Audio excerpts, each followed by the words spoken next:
You can eliminate the bad people in your life. So I just start cutting?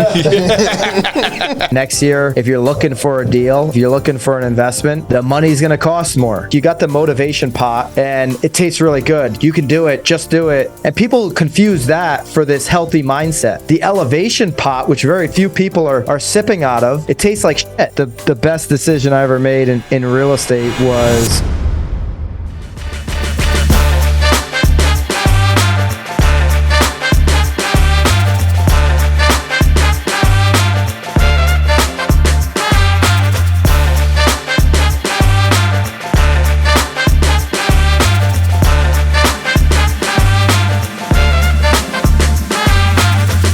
Everybody, you're kicking it with the Homeboys and the Homeboys podcast, and we are super honored today to be talking to real estate agent extraordinaire Byron Lazine.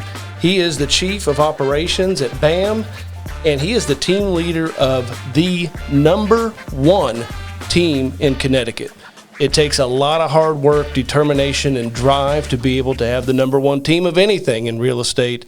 And we are very honored to have Byron on the show today. The real #1, not some bull crap. The real #1. Not the home snap #1. The #1. So we're very honored and gracious that you're joining us today, Byron. How you doing, man? No, this is great. I'm hanging with the Homeboys. Couldn't be better. We love it, man. We love it. Well, kick us off a little bit, if you will. Tell us a little bit about yourself. We got to know you a little bit better before we started filming here, and let our listeners know just a little bit about Byron. What do you want? Like current mindset or background? Yeah, whatever you're feeling. Tell us a little bit about you personally, and kind of how you got into real estate. Yeah, I'll give you the real short how I got in version. 19 years old. Started investing in real estate.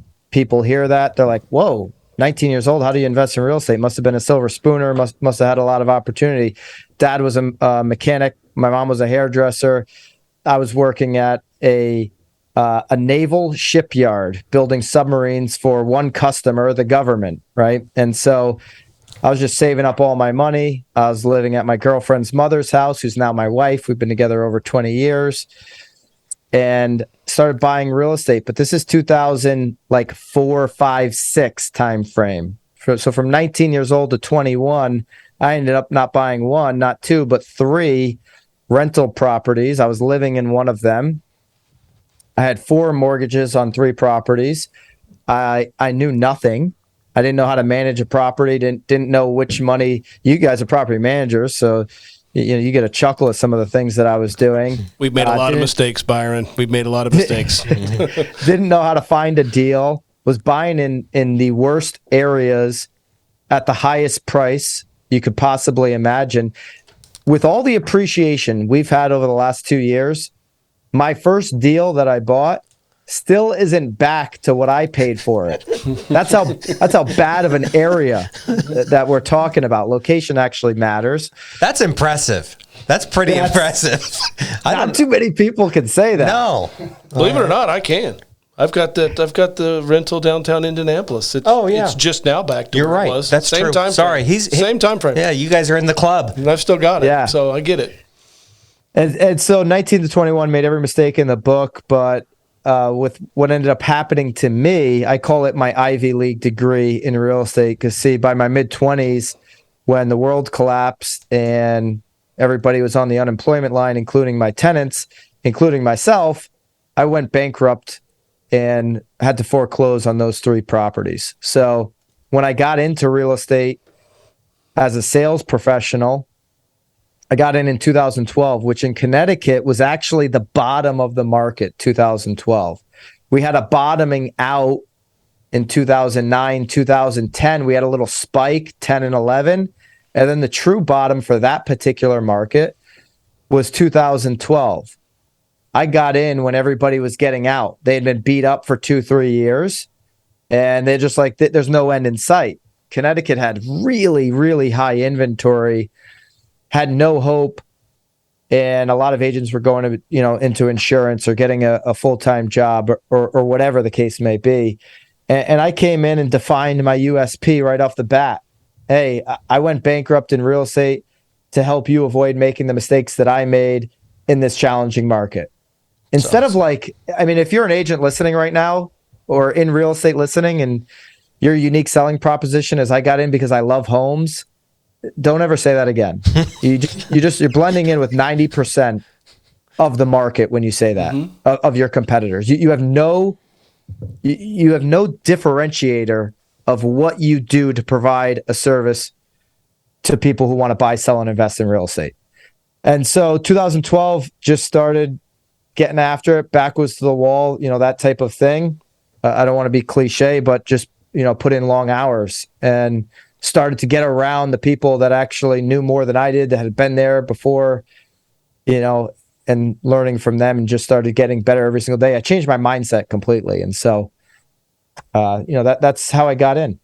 Yeah. Big bite of humble pie, followed by, being contrarian, and as Warren Buffett says, when there's blood in the streets, buy. And so at the bottom, while everyone's running, you're diving in. It's pretty impressive, and it's no surprise that you've had such a meteoric rise after flaming out there. And 2008, I don't think a lot of folks, especially the younger folks, understand that it was large enough to take down everybody. Anyone and everyone could be taken down by it if you weren't careful. And if you don't understand, I just watched the HBO original. Everybody's seen the Big Short, the movie, of course. But if you watch the HBO original, Too Big to Fail, yeah, that's a real good one to understand what you're saying. Sorry to cut you off. No, you're fine. No, I also find it very interesting, people that get started at 19 years old. And maybe it's just because I was such an immature 19-year-old, but this guy here did, Scotty did, Byron, you did. So I guess, it's fair to say we put down our beers like just for a couple hours during a day, and we would then focus on work. I just never put down the beer. Correct. The beer was in your hand 24 hours a day. But so I guess it's safe to say at an early age, you kind of wanted to march to the beat of your own drum. Is that fair to say? Yeah. I mean, my teachers in grade school would tell you that's been the case since day one. Yeah. And work ethic's a huge thing for us. And I always love hearing people that get started early like that. And I also love, a comeback story too. It's very rare do you find a story where it's all sunshine and rainbows for somebody, and it's la-ti-da, here we go. And I don't want to get in, turn this around and talk about ourselves, because a lot of our audience already knows this, but we went through very similar things in 2008. I mean, I held on by the skin of my teeth. I had over 100 rentals, and I was in my 20s, and they were all ghetto, really bad ghetto properties. And so I barely survived. And Clint was smarter than most people. My income was still negative $1 million. Correct. So right. it wasn't like it was great on my side of the fence. It made us who we are as businessmen, and you should never shy away from early failures, in my opinion. I think you've done a good job of admitting that they were your Harvard, they were your Ivy League education. And those hard-earned lessons are the greatest lessons, and I think that's what attracts a lot of our clients to Clint and I, is our honesty about our struggles, what we've done and what we've learned. And we always say we've made all the mistakes so you don't have to. Sounds like you went to the school of hard knocks in a lot of ways, and neither of us started with anything either. And I find it fascinating. You get up at what time? I wanted to hear this again. What time do you get up each morning? 4:20 is the alarm, but I will be honest, sometimes it's 4:30, 4:40. Slacker. Yeah. Sundays I'm sleeping in to at least 6. And so those first few years in real estate, it was really easy to get up early. I had just gone through bankruptcy, back was to the wall. My wife had just paid for our wedding. We had been together 10 years. She wanted to get married. I had no money.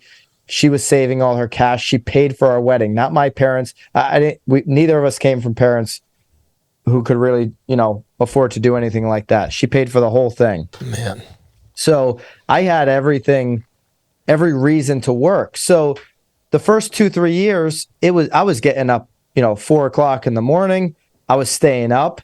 till 11 o'clock because at night, I wasn't making calls, but I was licking my own envelopes, putting my own stamps on, writing on the envelope so that it was handwritten, so it looked like a wedding invitation.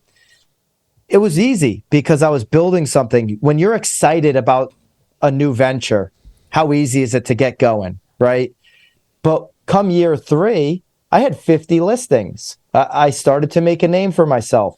I was cashing a commission check every single week. I had some money in the bank. I had no debt. I had some things going on for the first time in years. That motivation, or rather the momentum, not the motivation, was going in the right direction. But motivation to get there wears off.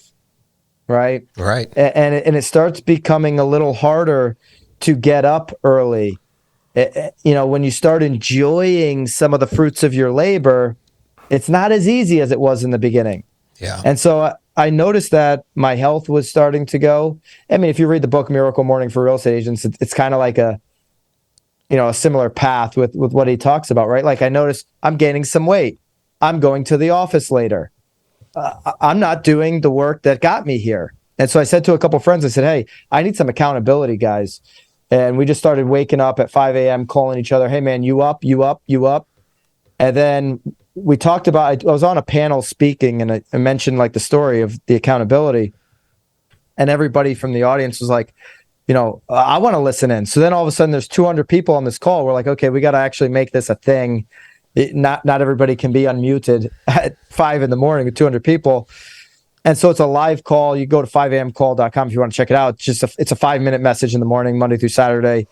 And it's on a podcast. So people listen on the West Coast, wherever. Now it's become this big thing. There's thousands of people in the private Facebook group, and people come and go, man. I've seen it over 5 years. Like I was just talking to somebody this week, and she's like, I got to get back on the 5 a.m. call. That it's a nice group because it's so welcoming, and the accountability, sometimes people fall off of it, and getting back on that, accountability wagon, if you will, it works. It's the world's most powerful force. Tribe of Millionaires is a book that I believe in. Love that freaking book. If somebody's lacking in accountability and direction, I always suggest that book. And it just works. It's something that's practical that, a dumb non-college grad like myself can figure out and use to my advantage. I've read the book Miracle Morning, and I'm assuming it's from the same, group or same person that you said there's a book, Miracle Morning for Real Estate Agents. Is that right? Yep. Yeah, Okay. It's the same group. They broke that book out because it was so successful. And then they segmented it for different industries, real estate being one of them. And then Hal Elrod, who wrote the book, Yeah. Mm-hmm. he wrote the foreword for Tribe of Millionaires. Okay. Yeah. I found it really interesting whenever I read The Miracle Morning, how much it just basically talks about, a positive mindset and how far a positive mindset can take you, like preparing your brain mentally before you go to sleep to be able to get up at whatever your time is of a morning, like for Byron, 4:20 or 5 o'clock. But let's be clear on something. The positive mindset and the motivation only lasts so long. I don't want to be like quoting every single book, but Tim Grover, who everybody knows who Tim Grover is, Right. who's the personal coach for Kobe and MJ, wrote that recent book, Winning. He talks about this where like you got the motivation pot and it tastes really good. You can do it. Just do it. You got this. Go crush it. Right. And people confuse that for this healthy mindset.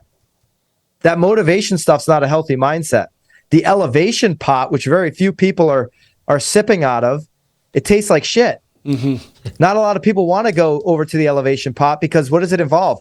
Early mornings, Right. self-discipline, self-accountability.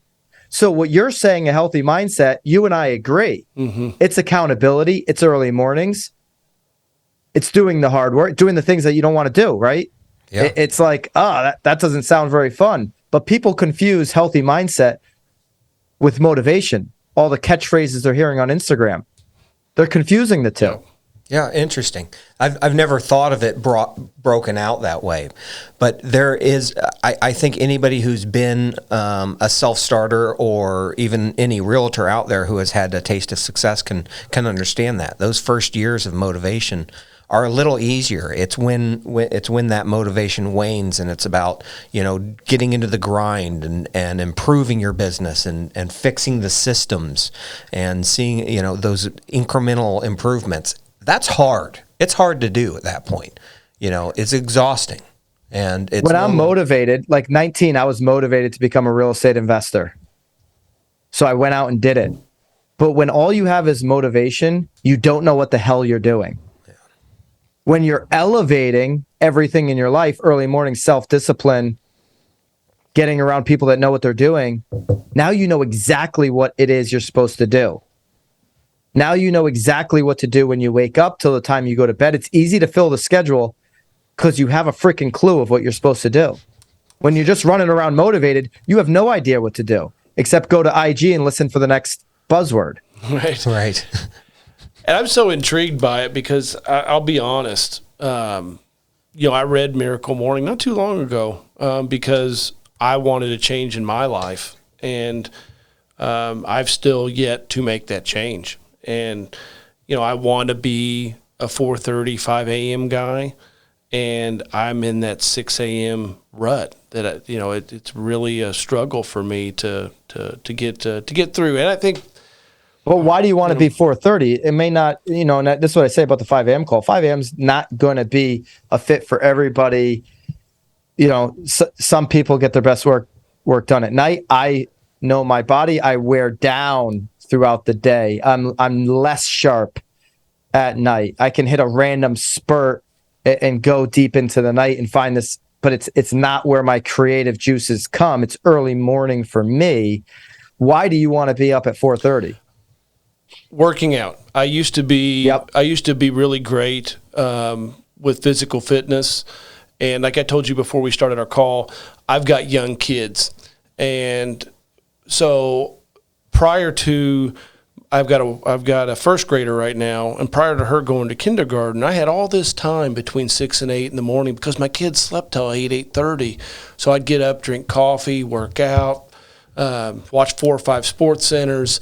I had all this time, and I stayed in good shape because I worked out every morning. Well, then once my daughter started going to school, she gets up at 6:15, so I lost that 6 to 8 a.m. And for me, I want to dial it back basically for my physical fitness, not so much for work, but more so for my physical fitness. And quite frankly, I just suck at it. I'll be honest. I hate it that I've not been able to break that barrier, but I haven't. I'm better at work when I'm in the gym at 4:45 like I was this morning. Mm-hmm. When the calls start, like I don't get anxious about it. I'm not on edge when things are breaking during the day when I've gotten my morning workout in. That's everything for me. And that's what it was like going back to starting it. I've got so much on my plate. I need the capacity to do it. I need the mindset to do it. And working, I can't work out at the end of the day. It's impossible for me. I'll always punt it. I can't either. I'll always punt it. It's just not something I can do. And I believe any successful entrepreneur, any successful real estate professional needs to train like they're an athlete every single day. You got to get that body moving. You got to get that energy out of you so that you can fill more on your plate. And not just fill more on your plate, but take some stuff off your plate. Right? Tim Grover talks about that all the time too. What are you going to leave behind? Right? Like for you, you're going to leave behind this unhealthy habit that you've created in 2022, right? Leave that behind. So 2023, you're going to have the health physique that you want, the mindset that you want, so you can go and do more in your life. You're going to be ripped. You're going to be ripped. Instead, jacked up. Yeah, instead, Byron is meeting me in the worst shape of my life because every day I'm in the worst shape of my life. And, next time we do a pod, it's going to be the hard boy. Yeah, homeboy. That's right. It's going to be. We're going to be shirtless. Hard body. Yeah, from now on. Body homeboy. The goal is to start doing these podcasts shirtless starting in January. There it is. But you're right. Part of it is accountability. I like talking about it out loud because I want it to motivate me to get up off my fat ass and do something. Anyhow, so I want to get back into real estate a little bit. Yeah. With we see it a lot. We're in investment real estate, and we deal with cap rates and all of that, and interest rates are climbing, and we're entering into a kind of a new realm with real estate. Scotty mentioned it earlier. A lot of the younger viewers only know the elevator ride that we have witnessed over the last 10 to 12 years. And here we are entering into a new season. Can you kind of give us your thoughts on everything that's transpired and where it's going, where you're landing through it all? Yeah, there's no question 2023 is going to take another level of execution, another level of skill. There's going to be, 1.3 million transactions this year. If you're an agent and you're looking at the transactions, there's less transactions than there's been since, the Great Recession that we're talking about. Yep. And next year is going to be more of the same. And, oh, by the way, next year, if you're looking for a deal, if you're looking for an investment, the money's going to cost more. So right. If you're looking for deals, if you're looking for clients, if you're on the hunt for more in your business, what took you 1 hour or 2 hours of prospecting and searching and looking for in 2021 is going to take you 4. It's going to take you 5. I mean, this is a year, 2023, that I'm already planning to erase from any enjoyment in my life. Well, I enjoy working, so maybe not totally, but you get what I'm saying. You're about to buckle down. You're prepared to buckle down and get to work. I'm investing this year for the future.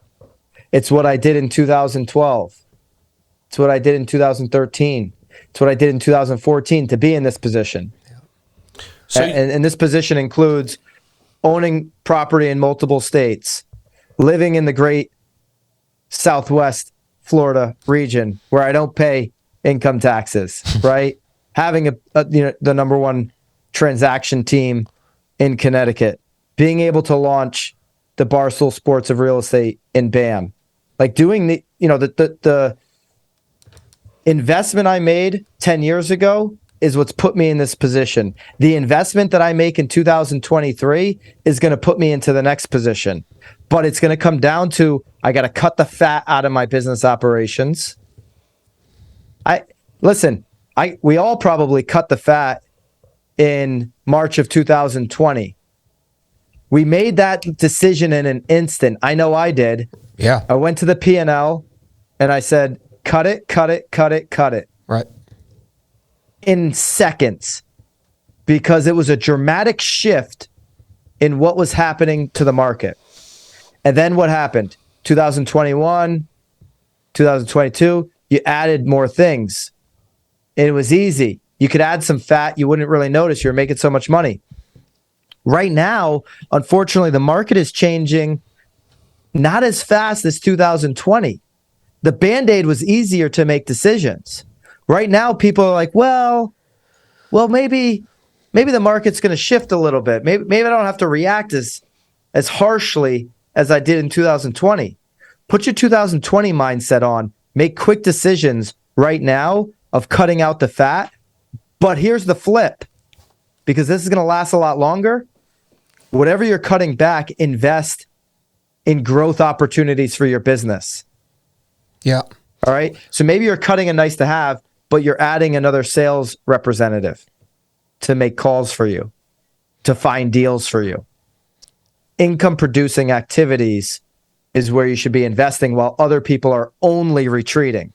So retreat the fat and invest in where it can grow your business. We're hearing, it's interesting because of this podcast, we get to meet with some really successful and impressive folks like yourself. And we're hearing that same message over and over, and that now is the time to invest in marketing, in building your team, and focusing on building that income. Sure, the overall pie may shrink. There may be less transactions, but you need to make sure your pie piece gets bigger as the pie shrinks.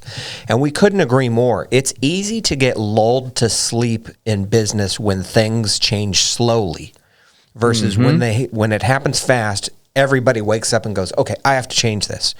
Most people will fall asleep at the wheel with highway hypnosis when things move slowly and you don't adapt. And we couldn't agree more with right now being just as important to look over your business, look for areas to cut, areas to improve.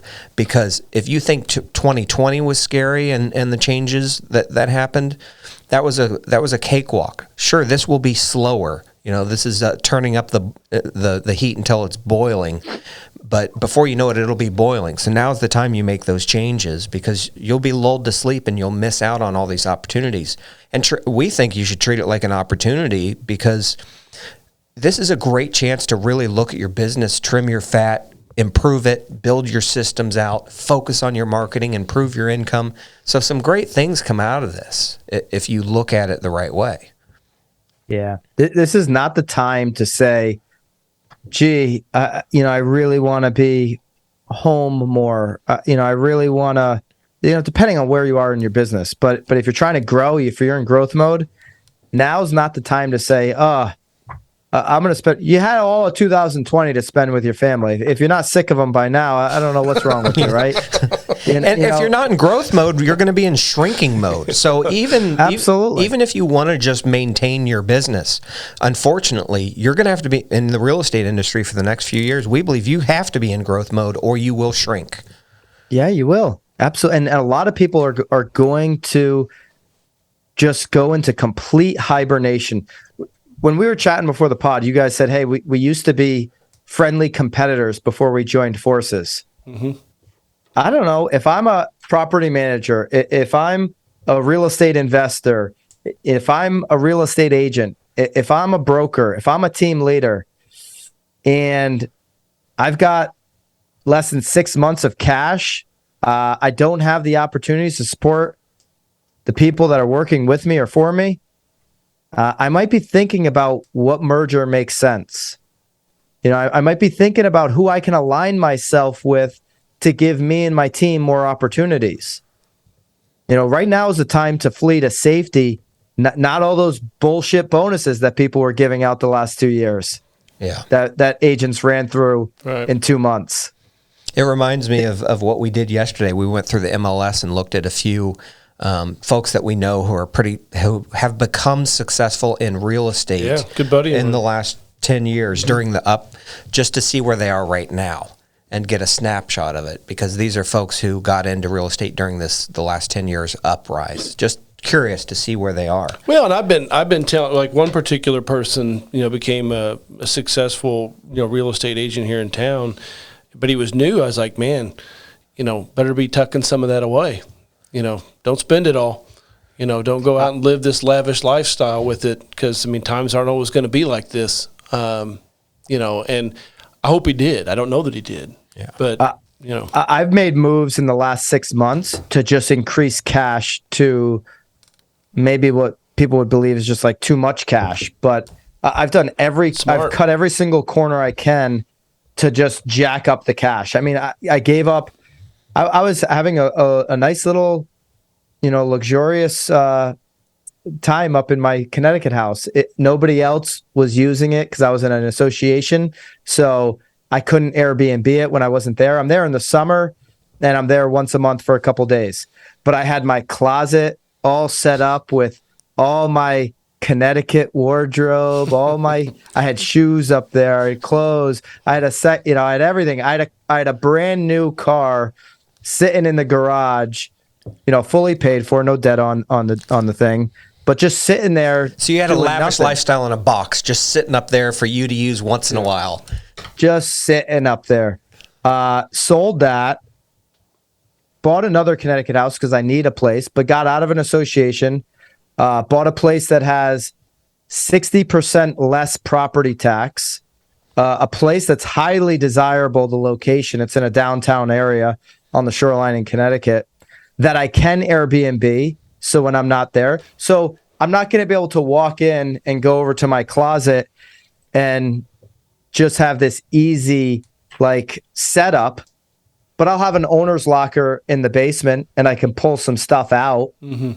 I can make money. I'm going to be making money off this deal instead of losing money. I sold the car because it was paid off, and I got all the money back from, because cars were hitting a peak, these used cars. Yeah. And now I'll rent a car when I'm up there, which is a completely full write-off for my business. Get cash, get a hold of it right now. There's not only for the opportunities, but to be able to grow your business. We have to look at that. We have to look at that too. And, personally and in business, we're making moves. There's not much you can do with your wardrobe because it's you only four have, shirts. You only have pajamas and bonfire attire. That's right. Is the only it's funny. I've lived so far below my means for so long. It's true that I don't know where I could cut in my personal life because I live so small. For me, it's and it's hard for me to give up. We talked about it a little bit. I'm going to Disney here in just a little bit, leaving Indiana, going to Disney with my family. I like paying for experiences. Yeah, outside. And I'm good with that. Yeah, I won't cut those either. I mean, what I was doing. Yeah. Mm-hmm. Last night I was looking at Atlantis, trying to book it while you're booking Disney. That's where I want to spend my disposable income on. Experiences with my family. Sorry, you were going to say something, Bryce? No, I don't want to come off sounding psychotic. You need to have these experiences in these situations that you enjoy with your family. What I'm talking about is too many people, as things get hard, are going to go to the path of least resistance, where every day has to be an experience. Every day has to be an escape. Every day they need to watch the next series on Hulu or on HBO. Mm-hmm. Every single day they need to go out and eat because of the experience. And they're tricking themselves, convincing themselves that it's all for the experience and they're not cutting anywhere. Absolutely get a couple special, trips mixed in to break things up with the family. But on a working day, no one understands it's a working day. Yeah. It's good. And it's a good point. You don't have to stop after 8 hours. Right. Yeah, that there's a mentality that I see a lot of entrepreneurs have where the idea even of an 8-hour day is foreign almost to them. You work until the job is done. You work until you hit your goals. You work 7 days a week. I mean, there was a period where you and I, when we were first building this, we were 7 days a week, at least 14-hour days. And it's okay to do, especially for short term. I mean, you don't want to live an unhealthy life. You need balance. But, speaking of balance, I know you have stuff to do coming up after this podcast, so we don't want to keep you forever. So I wanted to ask you a couple of final questions if we could. Love it. Let's do it. So let's start with, what is the best real estate decision you've ever made? For my business or like an investment? Whatever you think. Either one. I would say they both probably can be tied into each other, because I started making better investments when I did this, and I certainly grew my business exponentially. So I'll have a 1 and then a 1A. I'll drop another book on you guys. Good. Do it. I feel like I'm just dropping way too many books. I love it. All right. Number 1, the best decision I ever made in real estate was getting around people that have the knowledge that I don't have, that have been through it with more experience. They don't have to be older or whatever, but they're just doing it at a higher level. They've got more experience. They've got the knowledge that I need. When you listen to somebody like Warren Buffett or Mark Cuban or any of these really successful billionaire entrepreneurs, they say, if you were to go back and do anything, at the beginning, what would you have done differently? I would have gotten more knowledge. I would have learned, like if I could go back and tell my 19-year-old self, obviously to not buy these homes, take a step back and get the knowledge that you need, that's necessary to be successful, certainly I would have done that. So getting more knowledge. What path can I get on to acquire this knowledge at a faster clip? Right? So, 1A, the thing that's really changed my business in the last 2 years the most, because we're hiring every single week, and I've got a huge payroll between 2 companies and all of this, would be the book Traction and getting into the EOS system. And so if you don't know what I'm talking about, EOS It's a great system, book. Great book. Yeah, read the book Traction, and having a formula for how we conduct our meetings from a leadership level all the way down to the administrators. So we're running what they call an L10 meeting in every single department of both of my businesses every single week. And I'm on the 2 leadership meetings every single week. There's a shot clock on these meetings. Like, here's your segue of saying, what something positive in the business and something positive and personal. Here are the headlines that happen in the business. That eliminates back channeling and somebody not knowing something. Here's the to-do list. Here's the issues that we're going to discuss and solve. That's the big body of the meeting. But, if something pops up in your business right now, you guys don't need to have a discussion on it right now if it's not an emergency. It can wait till the L10 meeting where everybody hears it at once and you discuss it and solve for the issue. Instead of trying to have all these interruptions in your business. If you really want to grow fast, you need the knowledge and you need to have a system, a formula of how you're going to meet and solve problems. So those are the 2 things that have had the biggest impact on me in my real estate business. We could have better agendas here in our business. Yeah. Yeah, there's times, there's phases. It's about to be time where we need to implement that again. Leads us to our next question. And we may have talked about it, but you can take it wherever you want, Byron. What real estate decisions do you regret? I mean, I regret buying those houses, but at the same time, I don't, because I was so uneducated and college wouldn't have changed that for me. I was a bad student growing up, didn't really care, grew up in a town that when you think of Connecticut, people think of like Fairfield County, Greenwich. I grew up on the opposite side of the state, okay, the other side of the tracks. It was a do-nothing town where a whole bunch of people are doing nothing with their lives, okay? And so